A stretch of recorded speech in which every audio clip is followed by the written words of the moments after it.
going to die singing.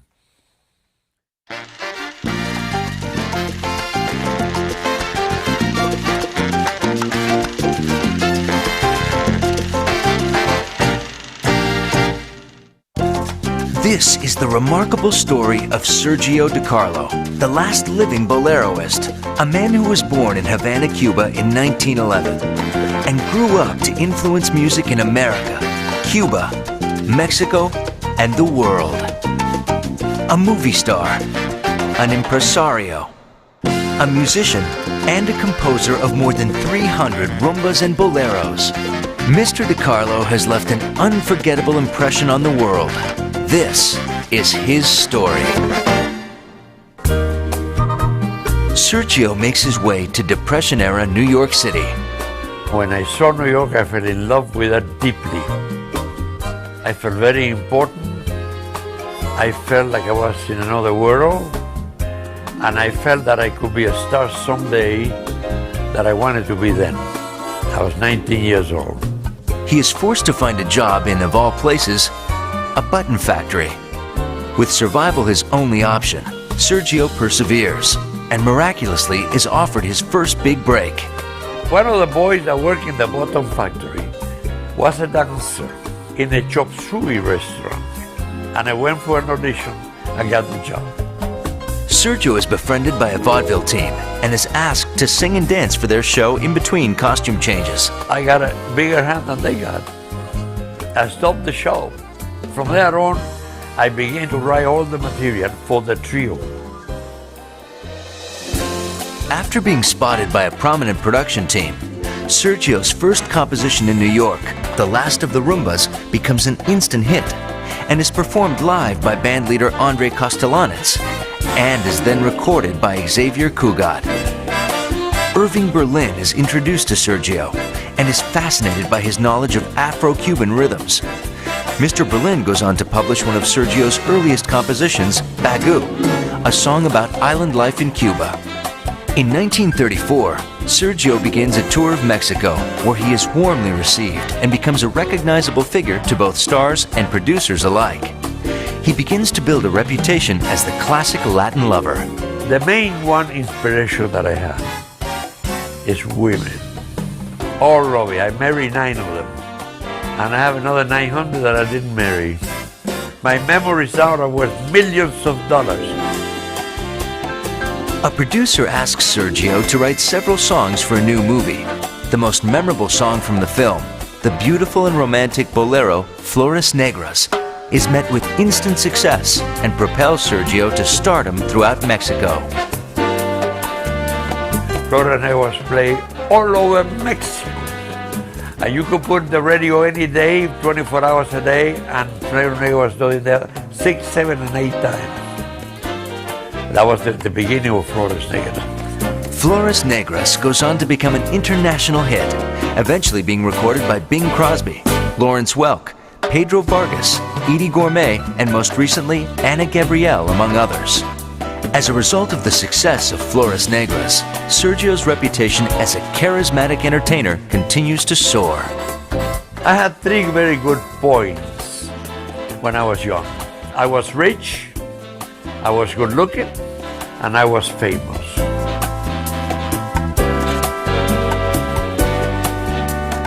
He is asked to star in one of Mexico's first feature films, The Ghost of Midnight.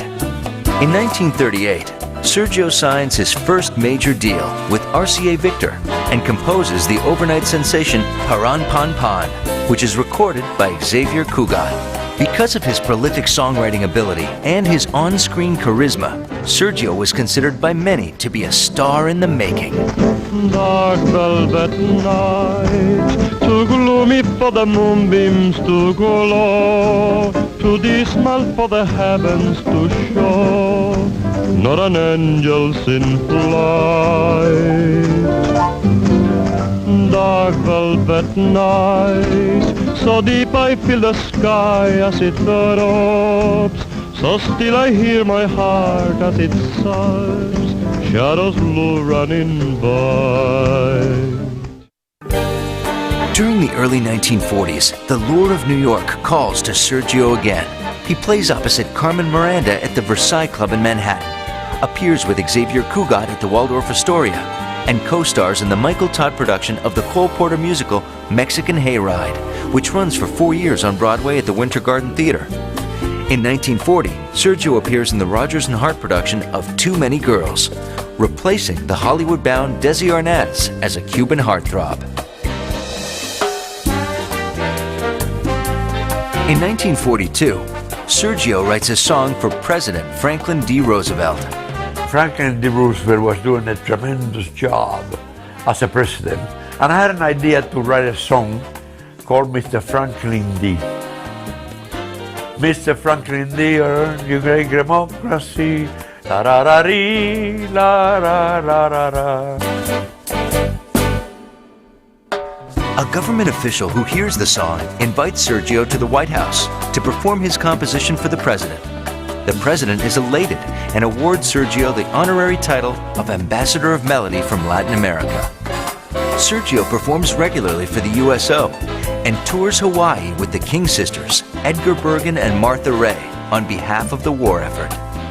As his career flourishes in New York City, Sergio is seduced into going to Hollywood to audition for the lead in The Life of Rudolph Valentino. Sergio receives notoriety from Hollywood for his striking resemblance to the screen legend, as well as praise from the entertainment community, most notably from Louis B. Mayer. Sergio is subsequently offered a role in an Alan Ladd film for Paramount Pictures titled Captain Carey USA. Sergio plays an Italian minstrel who introduces the lovely romantic ballad Mona Lisa to the world. Mona Lisa, Mona Lisa. This famous song wins the Academy Award for Best Song of 1950 and is later recorded by Nat King Cole.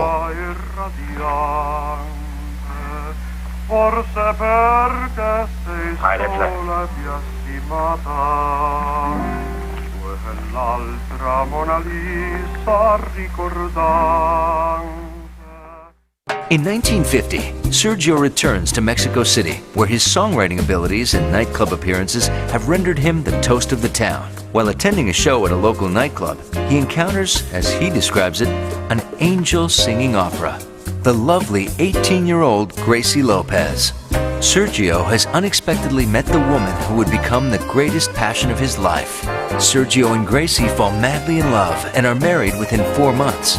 In 1952, they tour Mexico and Latin America together for some time before deciding to give up fame and fortune and move to Los Angeles, California to raise a family.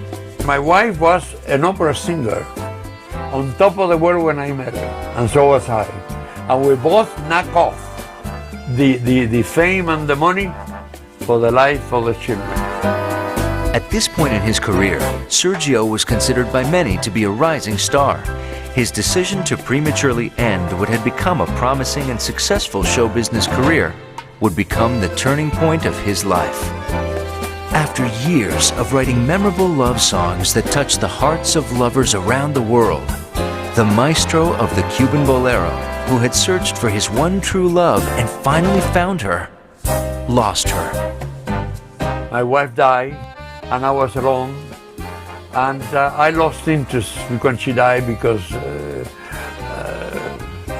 everything that I had left me, and I was alone. In a tragic and ironic twist, the devastating loss of his beloved Gracie had been foreshadowed by Sergio's greatest legacy of all, his timeless and haunting ballad, Flores Negras, Black Flowers. Flores Negras del destino nos aparta sin piedad, pero el día vendrá en que sea para mí no más, no más, no más, no más, no más.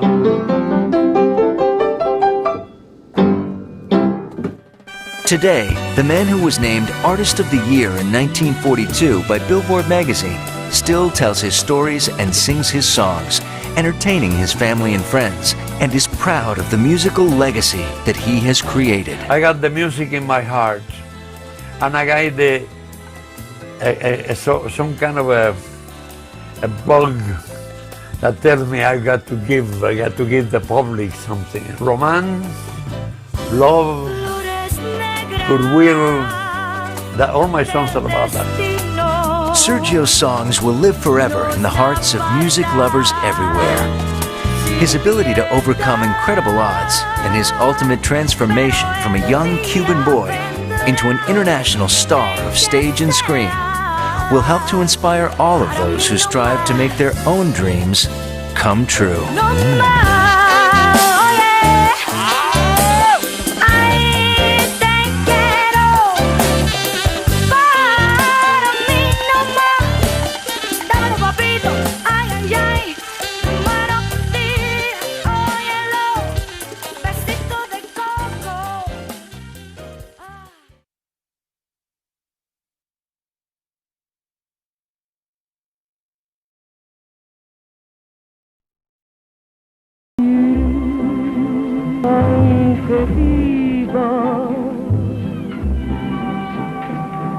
Prisionera en mi soledad, mi alma te dirá te quiero. Nuestros labios guardan flama de un beso voraz que no olvidará mañana. Flores negras del destino nos apartan sin piedad, pero el día vendrá en que seas para mí no más, no más.